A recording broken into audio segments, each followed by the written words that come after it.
Good afternoon. It is 4 p.m. here in South Korea. I am Arirang News. AI anchor, Ari. Semiconductors once again led the increase in South Korea's tech exports last month. Data released by the Trade Ministry on Monday shows that ICT exports in June reached $21 billion, the largest ever recorded for the month of June. This was driven by outbound shipments of chips also reaching a record high last month. As for the first half of the year, ICT exports recorded the second largest amount of exports on a 6-month basis. The U.S. Secret Service is investigating the circumstances surrounding an assassination attempt on former President Donald Trump during a rally in Pennsylvania on Saturday. Authorities identified the gunman who attacked Trump as Thomas Matthew Crooks, a 20-year-old man from Pittsburgh, who was killed by the Secret Service at the scene. The FBI says he acted alone using an AR-style rifle, believed to have been bought by his father.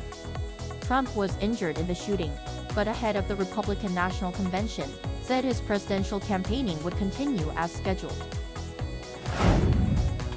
Following Saturday's strike in the Khan Yunis area of Gaza that killed at least 9 Palestinians, there were further civilian deaths in a strike on a school in the Nuseirat refugee camp in central Gaza on Sunday.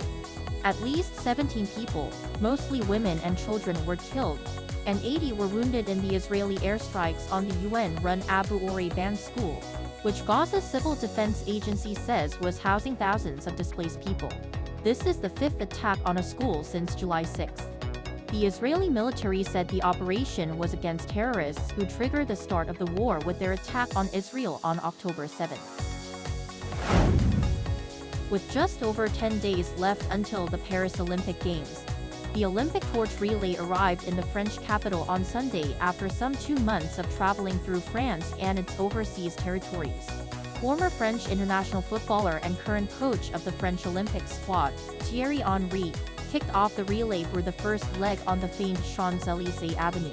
The flame also passed landmarks such as the Arc de Triomphe, the Grand Palais, the Petit Palais, the Jardin du Luxembourg, and finally the Louvre. And it was in that last leg of the relay that South Korea got in on the act, with Jin from K-pop group BTS becoming the first torchbearer on the Louvre Museum section, where he was greeted by screaming fans. The first day of the relay through Paris coincided with Bastille Day, France's national day, adding to festivities in the city where tourists and locals alike celebrated the Olympic spirit. The 2024 Paris Olympics run from July 26 to August 11, while the Paralympic Games will follow from August 28 to September 8.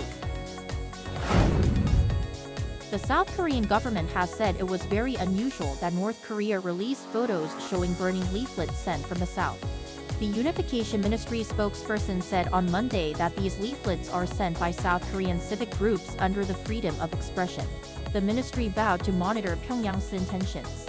Regarding possible North Korean retaliation, the spokesperson reiterated the government's position to take necessary steps that the North would find hard to endure.